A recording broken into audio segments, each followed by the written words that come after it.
Labas rytas, aš jau išsimiegojęs. Miegoju tai šiaip savo iš tikrųjų, nes vakar ilgai Euroviziją žiūrėjau, dar vakar toks nuo to Lietuvos lyg ir biški vis tiek toks, gal biški peršalęs esu. Tai va, ir čia buvo įskaičiuoti netgi pusryčiai, čia bed and breakfast, tai už 40 eurų. Čia toks yra kaip restoranas ir viršuje turėjo savo kambarių, tai čia visai normalus maistas, galim sakyti, ir kiaušinį turi, ir sūrių, ir daug dešrų, visokių vat irgi mozzarellų, tokių sūriukų. Visai man čia patinka iš tikrųjų. Ir draugiška labai kompanija, visi labai draugiški čia. O diena dabar tokia saulėta, lietaus lyg ir nebus kelias dienas dabar, bet labai vėjuota ir dar nėra šilta, dar apie 18 laipsnių. Nu kaip, 18 laipsnių normaliai, bet toks jaučiasi, kad po tokio didelio stipraus lietaus oras toksai. Tai jau pavalgau, susikraunu ir turbūt reiks važiuoti iki Makarsko miesto. Taigi susiruošėme šios dienos žygį dviračio. Matėte, kokia vėjuota diena šiandieną. Tai tas vėjas dar net neaišku, iš kur iš čia pučia. Tai jisai taip blaškosi labai.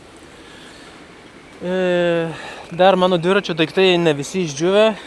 Batai čia dviračio dar visiškai šlapyje. Tai aš jau net nedėsiu, važiuosiu nesu dviračio batai šiandieną. Bent jau pirmą pusdienį, kol išdžiūsti batai. Ir dabar iki Makarskos važiuoju. Buvo apsistojęs irgi Makarskos rivieroje, vadinasi tokia Makarskos riviera. Jinai gana įspūdinga, nes tokie status kalnai grinai kerta ir krenta į jūrą.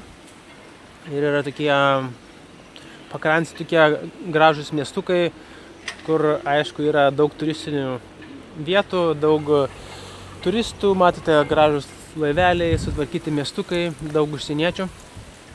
Bet pavyko kažkaip gauti už 40 eurų viešbutį, ten toks bed and breakfast.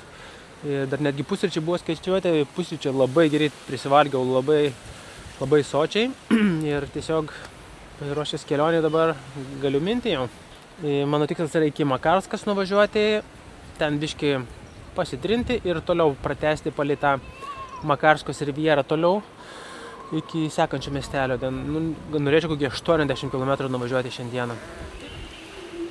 Gal girdite, kaip švilpia vėjai čia.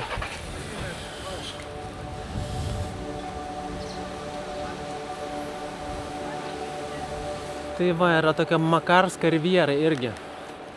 Kaip ir Prancūzijos riviera, Italijoje irgi, kur eina ta riviera irgi. Kur važiavau su dviračiu šiek tiek.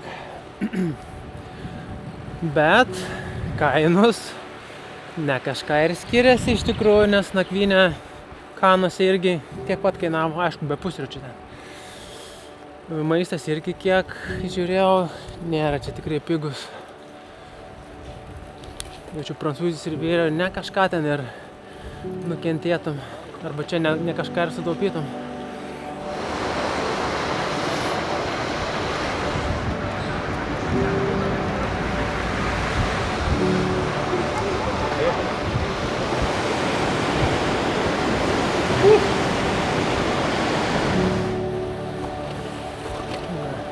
Pliažas visą. Labai fainas maršrutas.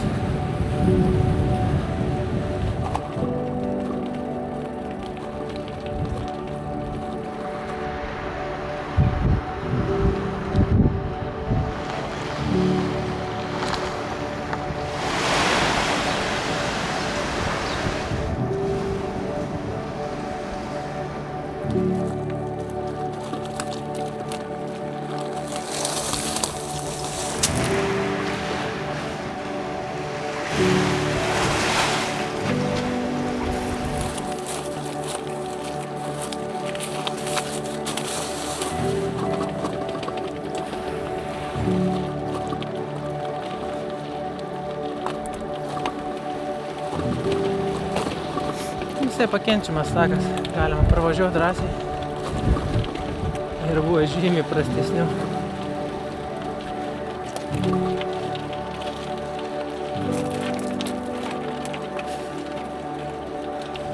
Hello.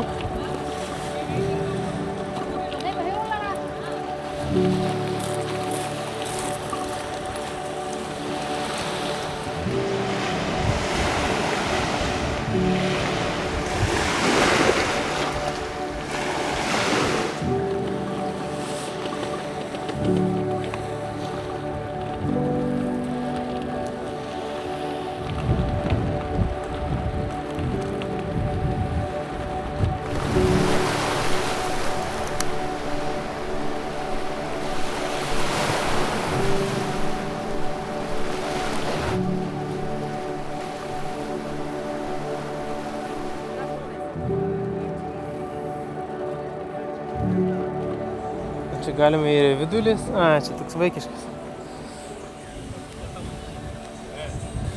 Sekmadieninės mišios vyksta.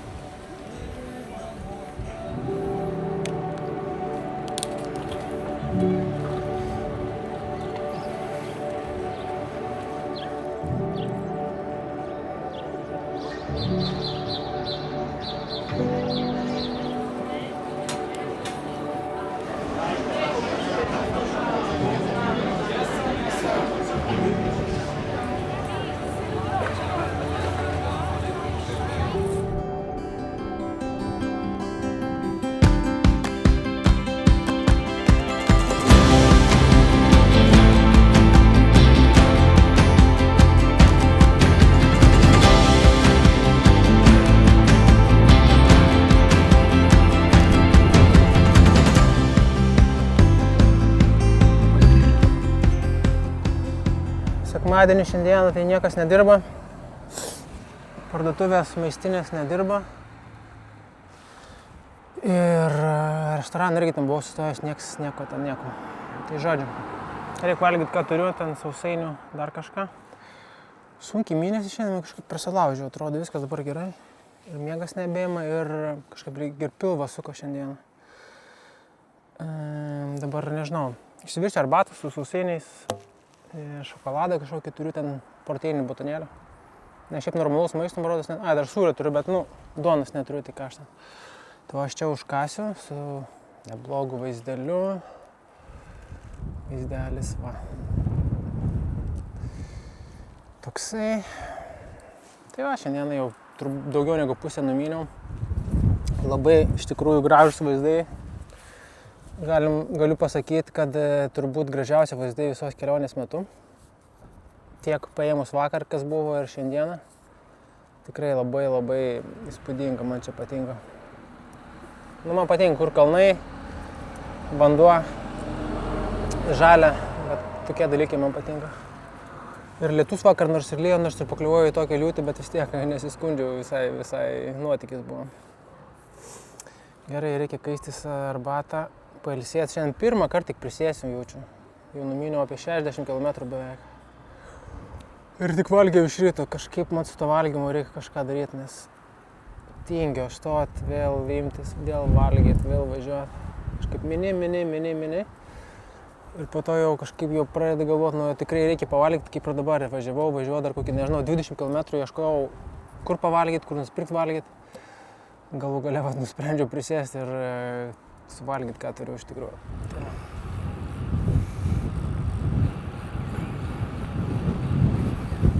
Čia jau rašo, kad Dubrovniko riviera prasideda.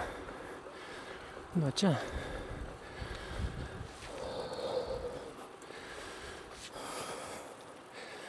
Tai ten Makarsko riviera buvo. Čia jau Dubrovniko regionas.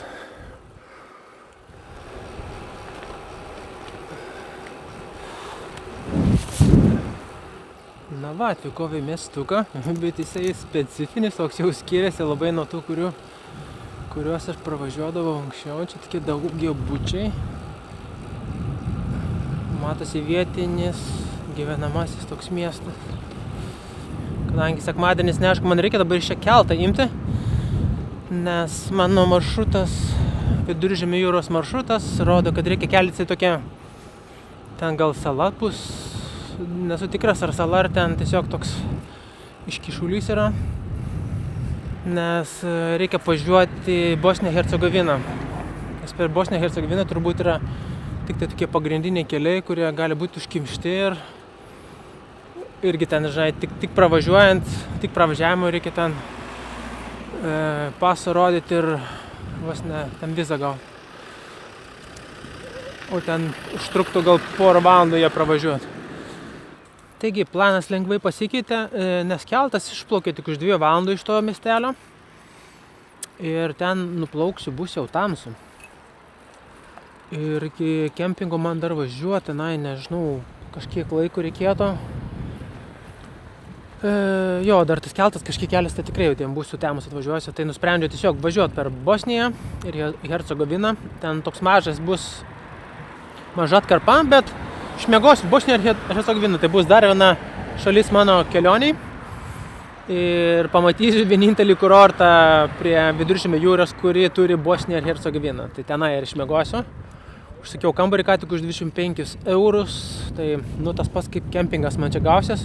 Plius dar jeigu dar keltas kainuos apie 9 eurus žmogui ir dviračiui. Tai aš manau, kad čia dar netgi pigiau gaunasi. Žodžiu, važiuoju, kažkur per 2 valandas turėčiau pasiekti ir kai nuvažiuosiu jau saulė žeme rytinėsis, man taip atrodo.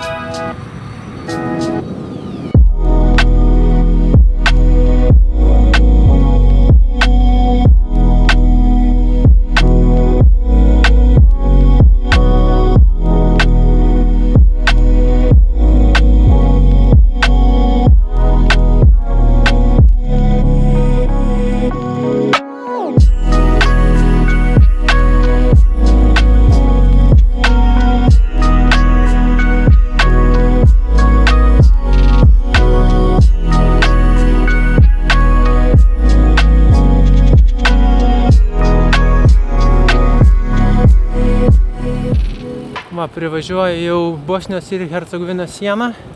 Tai nefilmuosiu čia, kad nesukelčiau jokių įtarimų.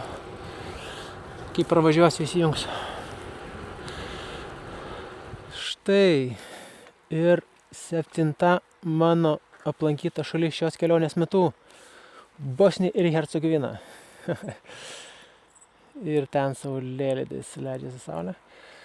Tai va, Bosnija ir Hercegovina būsiu neilgai. Šiandien vakare ir rytoj pusdienį, po to išvažiuoju vėl į Kroatiją grįšim. Tai va, jie leido mane, štampą uždėjo, kiek žinau, 90 dienų štampą gali gauti ir aš tiesiog gali pravažiuoti. Vizos nereikia, aišku. Tokios taisyklės, aš autostradą nevažiuosiu ir greičiau irgi ne 50 gal nepavyks man čia viršėt miestelėje. Tai gali būti ramus. Ir va, važiuojame patį pirmąjį miestuką, Neum vadinasi. Štai iš karto reklama.